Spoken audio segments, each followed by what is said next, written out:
Kawruhana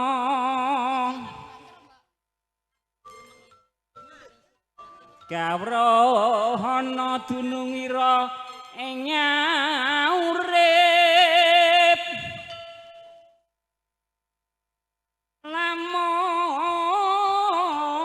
benjang yen pawastra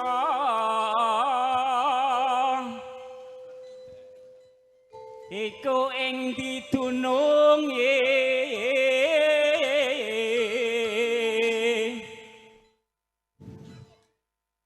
saumpama peksine mabur oncat saking kurungan iki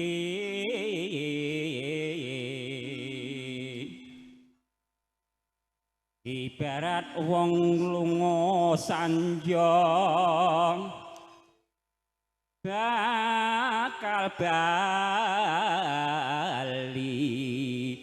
bali ing omahe bali ing asal ira nggih monggo Pak. Katur dumateng Mbak Tarti monggo kijing mireng Mbak Tarti. Injih sembah nuwun sugeng rawuh kadang-kadang kula sedaya.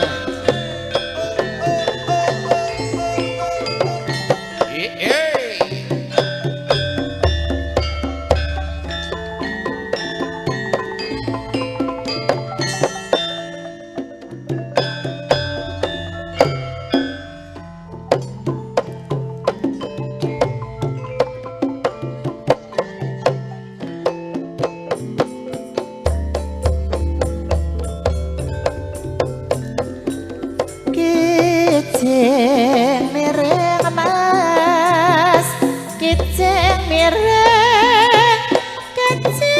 mireng kulon arep nyanding ora kelakon. Ya dik ya, iya cak. kijing mireng ya dik ya, kijing mireng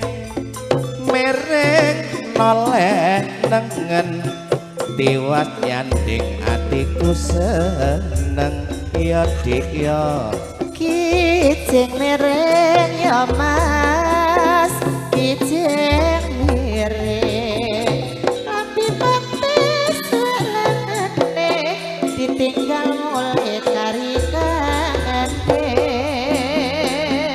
Kijing mireng ya dik ya, kijing mireng dalang sepur dilumpati ajur mumur ayo dibelani ya dik ya.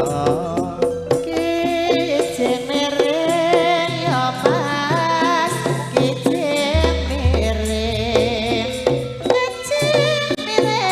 idul bisa nyanding ora bisa kumpul. Adik kijing mireng ya dik ya, kijing mireng balik ngalor tiwas manding dasku sekalor dik. Kijing mireng ya mas, kijing mireng timbang sejarane ayo bangun keluargane. Alah dik kijing mireng ya dik ya, kijing mireng kandeng-kandeng misor lambe tiwas mandeng ana sing duwe.